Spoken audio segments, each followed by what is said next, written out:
గణాధిపతయే నమః. శ్రీ గురుభ్యో నమః. శ్రీ మహాసరస్వత్యై నమః. భగవద్గీత 2వ అధ్యాయము సాంఖ్యయోగము 55వ శ్లోకం. శ్రీ భగవానువాచ. ఒకసారి చెప్పిస్తాను, పలకండి. శ్రీ భగవానువాచ. శ్రీ భగవానువాచ. ప్రజహాతి ప్రజహాతి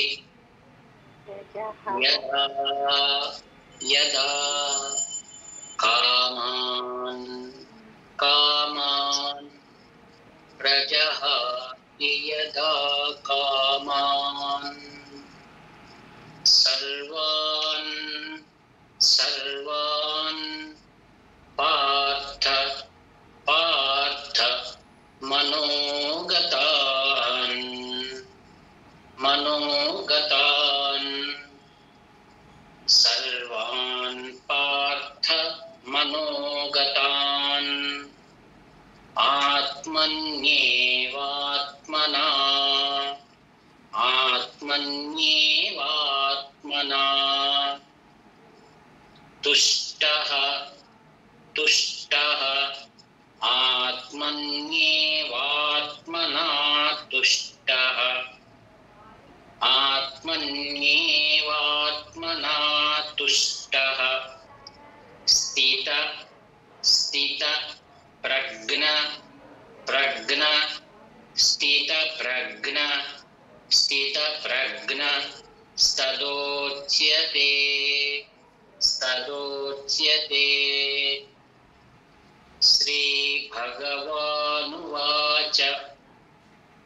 ప్రజహాతి యదా కామాన్ సర్వాన్ పార్థ మనోగతాన్ ఆత్మన్యేవాత్మనా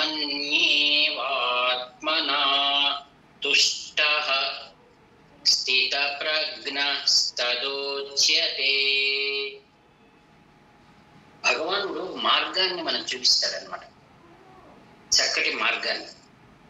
ఇప్పుడు ఆమె ఏదైతే పాట పాడింది కదా, ఆ పాటలో అంతా కూడా భగవద్గీత రహస్యం దాగి ఉందండి. ఈ శ్లోకానికి ఆమె పాడినటువంటి ఆ గీతానికి చాలా దగ్గర సంబంధం ఉంది. అది ఇప్పుడు తెలియజేస్తాను. భగవంతుడు అంటున్నాడు, ఓ అర్జున, మనిషికి స్థితప్రజ్ఞ ఎప్పుడు వస్తుంది అని నువ్వు అడిగావు. అటువంటి వాళ్ళు ఎలా ఉంటారని కూడా అడిగావు. నేను నిన్ను చెప్పాను, ఏమేం మాట్లాడతారు, వాళ్ళు ఎలా నడుచుకుంటారు, వాళ్ళు ఎలా ప్రవర్తిస్తారు స్థితప్రజ్ఞులు అని అడిగావు కదా. మొదలు స్థితప్రజ్ఞ అనే వాళ్ళు ఎలా వస్తుంది మనకు ఆ స్థితి, ఆ ప్రజ్ఞ స్థితి. స్థితప్రజ్ఞ అనే బ్యాలెన్స్ ఆఫ్ మైండ్ అంటే దాని చైతన్యము, నాకు సమానమైన చైతన్యం, సమానమైన ప్రేమ, సమానమైనటువంటి గౌరవం, సమానత్వం. ఇది ఎలా వస్తుంది అని చెప్పడానికి మంచి మందు చెప్తున్నాడు ఆయన. చాలా మంది అడుగుతుంటారు, మాకు మనసు సమాధానంగా లేదని. ఏం చెప్తుంటారు? మనమే కాదు, ధృతరాష్ట్రుడు చెప్పాడు, మిత్రుడితో చెప్తూ ఉంటాడు రోజు, నాకు నిద్ర రాదు, నాకేదో మనశ్శాంతి లేదు. మనం అనిపిస్తుంది కదా. మరి ఆ కాలంలో అంత గొప్ప చక్రవర్తి, పరిచారకులు, అంత ఐశ్వర్యం అన్న వాడికే నాకు నిద్ర రావటం లేదు, నాకు మనశ్శాంతి లేదు ఆ రోజు అంటున్నాడు. యుగాలు గడిచిన మనిషి అదే మాట అంటున్నాడు, నాకు మనశ్శాంతి లేదు. ప్రతి ఒక్కరు చెప్తున్నారు. దీనికి కారణంకు ఉదాహరణ ఇక్కడ ఉపాయం చెప్తున్నాడు ఆయన. మనిషికి ఎప్పుడు శాంతి లభిస్తుంది? మనం ఎవరిని అడగనవసరం లేదు, మనకెందుకు శాంతి లేదు. ఇప్పుడు ఆయన చెప్తున్నాడు, దానికి ఔషధాన్ని చెప్తున్నాడు. ప్రజహాతి అన్నాడు. జహాతి అనగా వదలడం,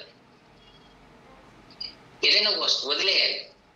ప్రజహాతి అంటే దాని గురించి ఇంకా అస్సలు ఆలోచించేయాలి, పూర్తిగా వదిలేసేయాలి, అంతే, పూర్తిగా వదిలేసేయాలి. యదా, ఎప్పుడైతే నీవు సర్వము వదిలేస్తావు. ఏది వదలాలట? కామాన్ అన్నాడు ముందర. కామములను నీవు సంపూర్ణంగా వివర్జించు అన్నాడు.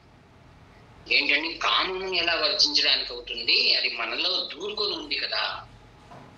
దాన్ని ఎట్లా బయట వేయాలి అంటే ఏ కామాలను మనం పెట్టుకోవాలి, ఏ కామాలు తీసేయాలి. మనం అన్నిటిని వదిలేయమంటే భార్యను, సంతానాన్ని, ఈ సంసారమును, ఈ ప్రపంచాన్ని వదిలేసి ఎక్కడ అరణ్యాన్ని వెళ్ళమని చెప్పాడా? లేదే. అర్జునుడికి ఏం చెప్తున్నాడు? నీ యుద్ధ భూమిలో ఉన్నావు, యుద్ధం చేయాలి.